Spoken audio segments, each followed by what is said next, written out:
বাজেটে কোম্পানি এবং ব্যক্তি পর্যায়ে করের হার বৃদ্ধির সিদ্ধান্ত সঠিক হয়নি বলে মনে করেন চার্টার্ড অ্যাকাউন্ট্যান্টরা।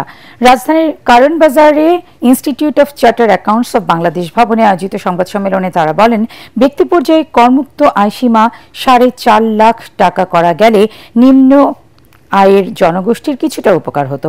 অতীত সরকারের লুটপাটের বাড়তি চাপ এবারের বাজেটে লক্ষ্য করা যাচ্ছে বলে মন্তব্য করেন chartered অ্যাকাউন্ট্যান্টরা।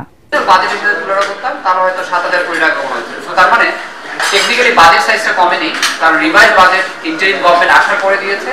So in that case এটা হবে 6.13% একটা গ্রোথ দেখা হয়েছে। এন্ড অলসো আমার কোম্পানির জন্য চিন্তা করি 67% ইনক্রিজ ইন কি আপনার মিনিমাম ট্যাক্স রেট।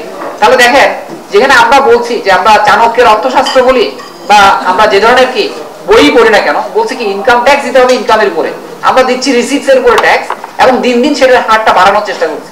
সো তার মানে আমরা not only killing those companies, এই কোম্পানিগুলো শুধু যে কি বিলুপ্ত হবে তা না, এই কোম্পানিগুলোর সাথে জড়িত আছে হাজার হাজার ক্ষুদ্র মাঝারি কোম্পানি।